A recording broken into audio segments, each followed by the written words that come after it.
Bienvenidos sean todos al repaso, al estudio de la lección de la escuela sabática. En este trimestre vamos a comenzar a estudiar el fascinante libro de los Salmos, o también conocido como el Salterio. Es la máxima expresión de la poesía hebrea. Es muy probable que Esdras y sus compañeros hayan sido los compiladores de estos escritos alrededor del siglo IV antes de Jesús. En nuestro estudio lo vamos a compartimentar o fraccionar en 4 partes básicas basadas en 4 palabras hebreas: davar, pesher, edut y tehilín. La palabra davar significa palabra, en este contexto la palabra de Dios. Por lo tanto, en la primera parte vamos a estudiar los salmos a la luz de la temática de cada semana y vamos a analizar la parte que se relaciona con la palabra de Dios. Salmo 56:4 dice: en Dios cuya palabra alabo, en Dios confío. No temeré qué me pueda hacer el mortal. La palabra de Dios, lo que quiso transmitir el Espíritu Santo a través del autor inspirado. Esa va a ser nuestra primera parte de estudio. La segunda parte, basada en la palabra pesher, significa interpretación. Eclesiastés capítulo 8, versículo 1, dice lo siguiente: ¿quién como el sabio? ¿Quién conoce la interpretación, pesher, de las cosas? Esta sección nos vamos a enfocar en la interpretación teológica del tema de cada lección de la semana. Si es importante la palabra, también es sumamente importante la interpretación de la palabra, cómo entendemos la palabra, cómo recibimos esa palabra. La tercera sección va a ser en base a la palabra edut, que significa testimonio. Salmo 119:24 dice: tus testimonios son mis delicias y mis consejeros. Por lo tanto, vamos a tratar de ofrecer formas prácticas, vamos a conectar los salmos a nuestra vida cotidiana y diaria. El testimonio de la palabra se pueda vincular con el testimonio de nuestra vida y poder también hacer un efecto positivo en aquellas personas que nos rodean y que observan nuestro caminar con Cristo. En la cuarta y última parte, basada en la palabra tehilín, tehilín significa alabanzas. Esta sección vamos a terminar cada repaso de la lección de cada semana utilizando la alabanza, la oración. Como dice Salmo 149:1, aleluya, canten al Señor un canto nuevo, alábenlo en la comunidad de los fieles. Es sumamente importante alabar a Dios con todo el corazón. Nos adentramos a la lección de esta semana, cómo leer los salmos. Y vamos a la primera parte, la parte de la palabra de Dios, la davar. La poesía hebrea se emplea cuando hay que comunicar ideas teológicamente significativas. Esta poesía hebrea suele ser más breve y compacta que la prosa, y a menudo utiliza elementos sintácticos de líneas anteriores, por ejemplo, apelando a la elipsis verbal. ¿Qué significa esto? Elipsis verbal es la omisión intencional para dar mayor énfasis. Pongamos un ejemplo en español. Juan prefiere el chocolate, María la vainilla. La omisión del verbo acá está haciendo un énfasis en el sabor que prefiere María. Asimismo, se utiliza en la poética hebrea, en la poesía hebrea, la elipsis verbal con el objetivo de hacer énfasis. Vamos a analizar algunas cuestiones sumamente importantes.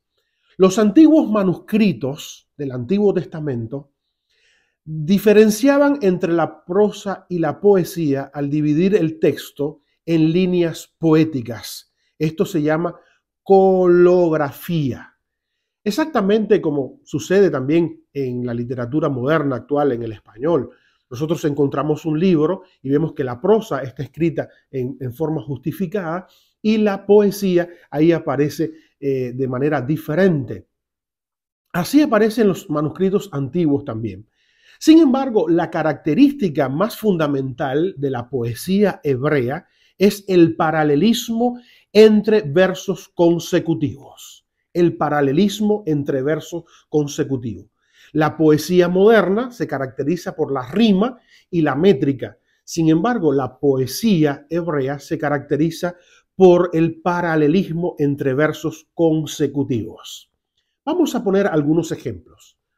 Número 1, el paralelismo sinonímico. ¿Qué cosa es el paralelismo sinonímico? Es cuando el segundo verso vuelve a decir lo mismo que el primero. Cuando el segundo verso dice lo mismo que el primero, en otras palabras, en palabras diferentes, entonces estamos ante un paralelismo sinonímico. Pongamos un ejemplo. Salmos 117, 1. Ustedes, naciones todas, alaben al Señor. Y ustedes, pueblos todos, alaben al Señor. El segundo renglón, con palabras diferentes, está diciendo lo mismo que el primer renglón.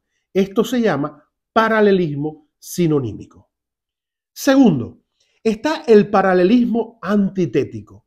¿Qué significa paralelismo antitético? Se caracteriza porque la segunda línea expresa una idea opuesta o contraria a la primera. Estamos frente a un paralelismo antitético, cuando la segunda línea expresa una idea contraria a la primera. Ejemplo, Proverbios 10:1. El hijo sabio alegra al padre, pero el hijo necio es la tristeza de su madre. La segunda frase expresa una idea opuesta o contraria a la primera. Tercer lugar, el paralelismo sintético. Es cuando el segundo verso completa o expande la idea de la primera línea.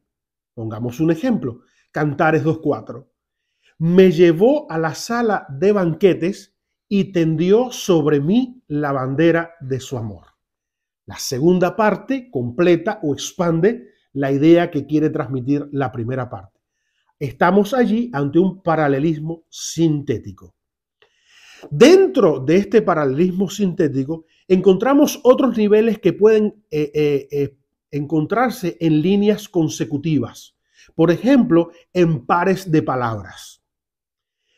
Por ejemplo, Salmo 73, 25. Salmo 73, 25. ¿A quién tengo yo en los cielos sino a ti? Y fuera de ti nada deseo en la tierra. Aquí estas pares de palabras, cielo y tierra, del Salmo 73, 25, es usado a lo largo del Antiguo Testamento no para referirse a dos dominios diferentes, sino que constituye una descripción de la totalidad del mundo creado o del cosmos. Por lo tanto, el salmista expresa el anhelo por Dios sin importar dónde se encuentre en la historia y en el mundo. Ahí dice el Salmo 73, 25. Volvemos a leer para analizar estos pares de palabras. ¿A quién tengo yo en los cielos sino a ti? Y fuera de ti nada deseo en la tierra. Aquí tenemos una expresión de pares de palabras que quieren transmitir la idea que el salmista se siente que no es nada sin Dios, ni en el cielo, ni en la tierra, ni en cualquier parte de su historia. Tenemos también el paralelismo gramatical. El paralelismo gramatical consiste en una correspondencia o contraste gramatical entre dos líneas. Por ejemplo, Salmos 6:5. Porque en la muerte no hay memoria de ti. En el Seol, ¿quién te alabará? La declaración de la primera línea es complementada por una pregunta retórica en el segundo verso. Porque en la muerte no hay memoria de ti. En el Seol, ¿quién te alabará?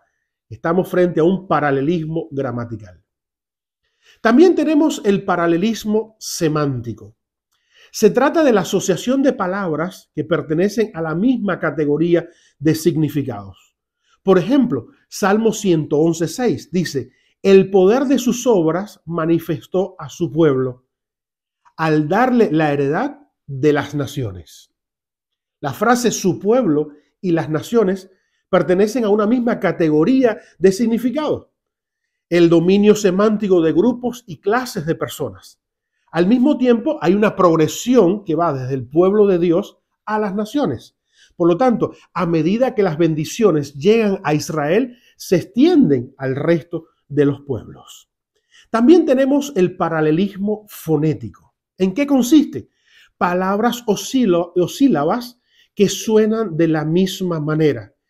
Por supuesto, suena en el hebreo bíblico. Isaías 22:5 dice: el Señor es Señor Todopoderoso, envía un día de tumulto, tropiezo y terror. Estas palabras, tumulto, tropiezo y terror, en hebreo es mehumá, mebusá, mebuká. Es decir, son palabras o sílabas que suenan de forma sonética similares. Aquí estamos ante un paralelismo fonético. Otra cuestión también que presenta la poética o la poesía hebrea es el quiasmo.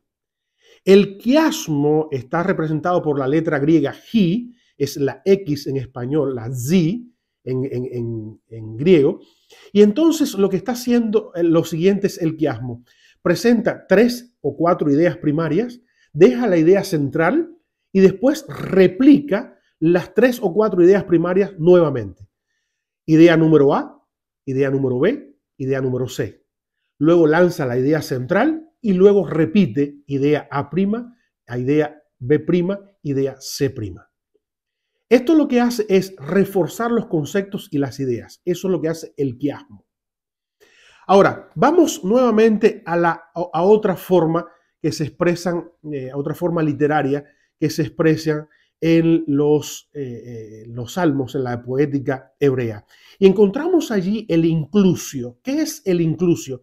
Es una correspondencia entre líneas que dan inicio y las que terminan un salmo o un pasaje. Por ejemplo, tenemos ahí el Salmo 122:1 y versículo 9. ¿Cómo comienza? Yo me alegraré cuando me dijeron, vamos a la casa del Señor. Versículo 9 termina: por amor de la casa del Señor nuestro Dios, procuraré tu bien. Aquí estamos en presencia de un inclusio.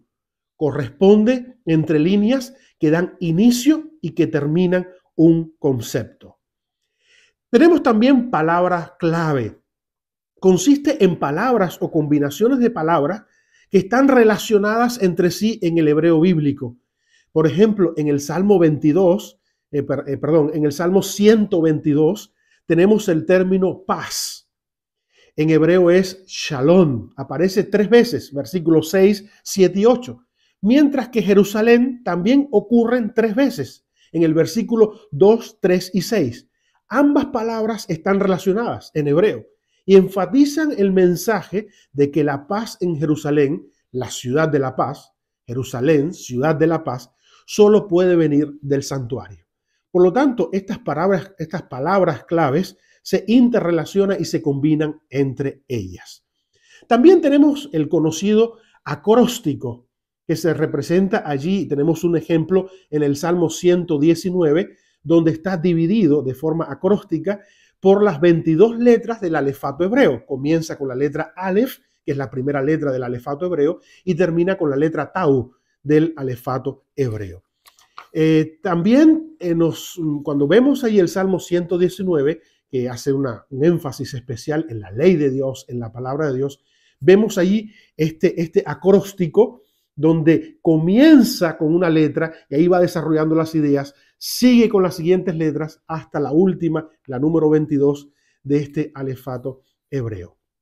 Vamos a la segunda parte de nuestro estudio, al pesher, a la interpretación.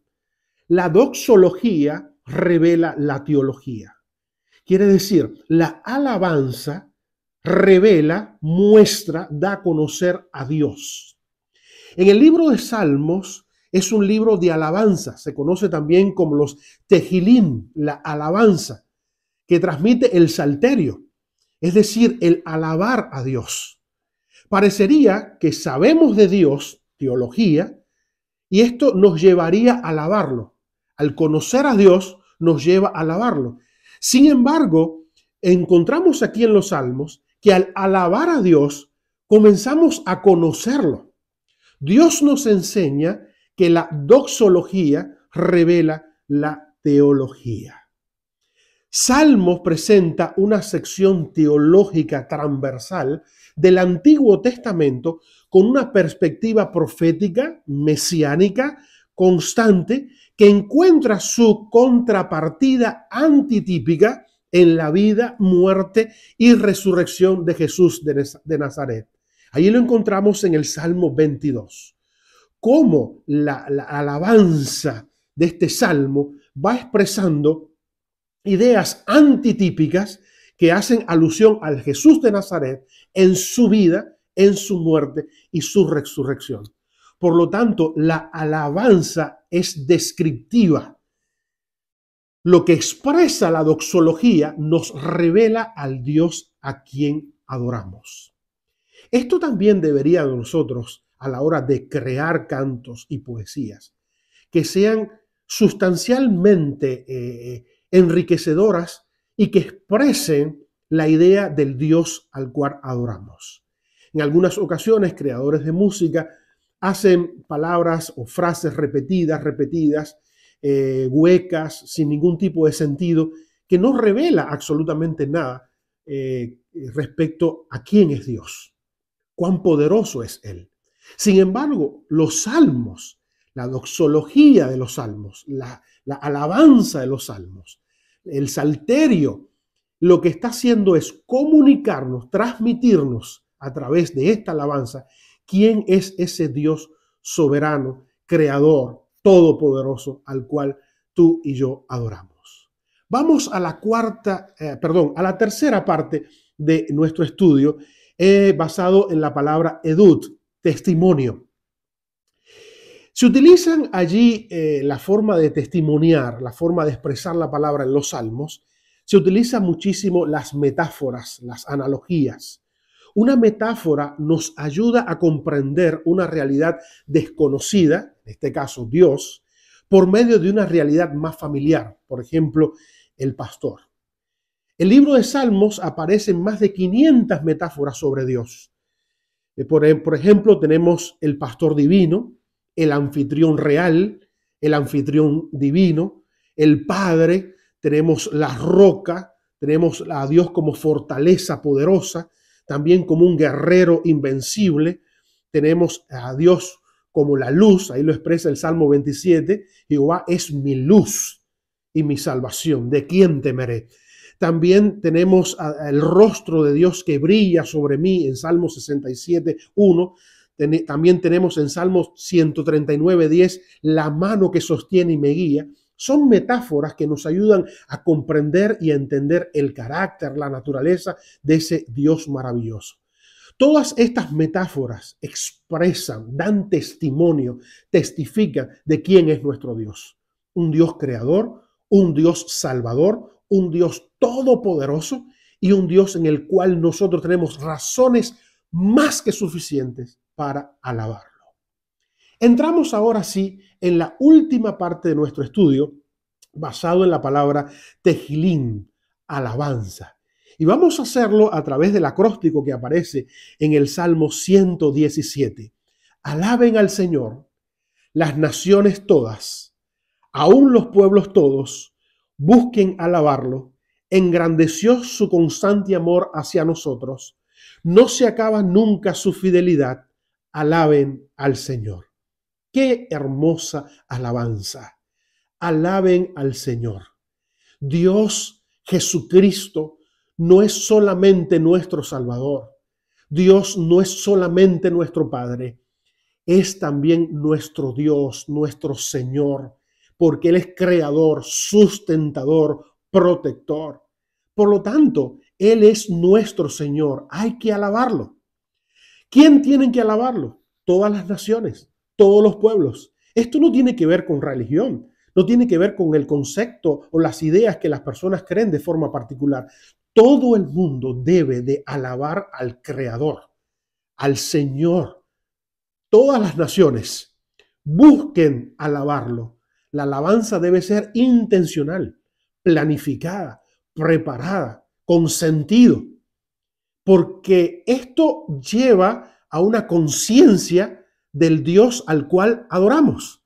Busquen alabarlo, tener siempre en nuestra vida una canción, una alabanza en nuestro corazón.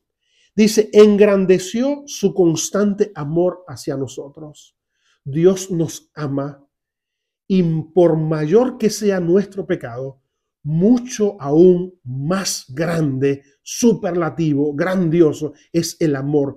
Y ahora dice el salmista aquí, engrandeció su constante, perenne, 24 horas, los 7 días de la semana, todos los días del año, todos los días de nuestra vida, en la eternidad, engrandeció su constante amor hacia nosotros. Dios es amor y nunca se acaba su fidelidad.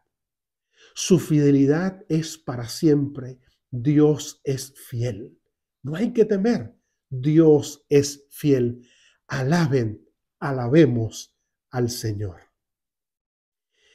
Qué hermosa lección la de esta semana. Alabar al Señor, porque es el Señor, es creador, es sustentador, es amoroso, es misericordia, es nuestro maravilloso Dios. Quiero preguntarte algo. ¿Estás pasando por alguna dificultad? ¿Tienes alguna preocupación? ¿Piensas que Dios ya no contesta tus oraciones? ¿Piensas que tu pecado o tu maldad es mayor que la misericordia y el amor de Dios? ¿Estás pasando por una dificultad? El Salmo 117, en la alabanza, en su doxología, te está animando a que vivas en paz, confiado y feliz, porque la fidelidad de Dios, su amor y misericordia, está contigo desde ahora y para siempre. Que Dios te bendiga, te dé su paz. Es mi deseo, es mi oración para ti. Amén.